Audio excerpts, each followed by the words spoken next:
Crackdown 3 has got to be one of the awful Xbox game. Here are some reasons why this game sucks. The game was stuck in development hell for years due to Sumo Digital's making Team Sonic Racing at the time. By the time it came out, it became a generic open-world shooter that doesn't differentiate itself from other games. Moreover, the game does nothing to move the series forward, offering up nothing new. This was a common criticism for Crackdown 2, but since this is the third entry in the series, one would expect some innovation.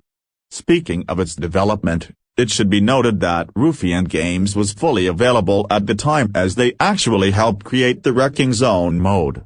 They also have more experience than the series since they developed Crackdown 2, which further adds to the confusion as to why they didn't develop the game instead.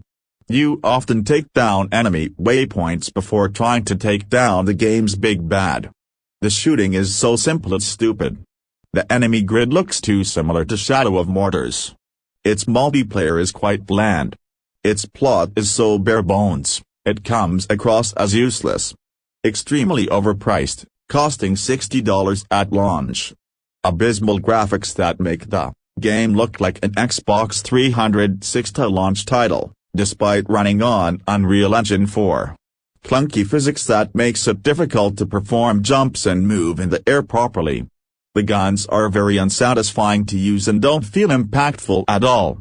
The enemies are way too easy to kill as they don't attack you back once you attack them and they always stay in one spot. Moreover, some enemies will not even acknowledge your presence at all even when you're using explosives to destroy buildings and structures, a la Fallout 76. The game lags a lot with just a few enemies attacking you at once. Whenever you successfully liberate prisoners and hostages, the remaining enemies will continue shooting at you during the cutscene and there's a good chance where they'll shoot down the prisoners and hostages by accident instead. Thanks to the ugly graphics, it is extremely hard to see where you're shooting most of the time. For some reason, a lot of the laser guns use stock gun sound effects.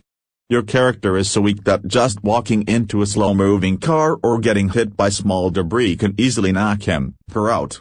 A lot of places are difficult to navigate and access due to the aforementioned physics, and the ridiculously small minimap. Bumping into slow-moving cars will shave off a big portion of your health, for some reasons.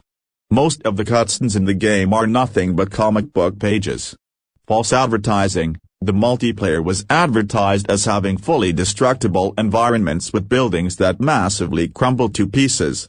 But in reality, they looked nothing more than generic Lego blocks falling apart. The game easily gets boring and extremely repetitive after the first few missions. The lock-on system completely destroys the difficulty of the game and any type of strategy in the multiplayer. Wonky driving physics. Ridiculously easy boss fights. The quests you'll get are nothing but capture location X or destroy structure Y. It's extremely difficult to identify which walls are climbable of which ledges are grabbable. As a result, you'll be sliding down walls and falling off buildings most of the time. Clunky pickup mechanics that may cause you to pick up a gun instead of a rock whenever you have to toss a rock into a grinder. For some reason, the explosion effects and blood are green instead of red. As of now, it has effectively killed the Crackdown series, and that's all why I detest this game. Anyways,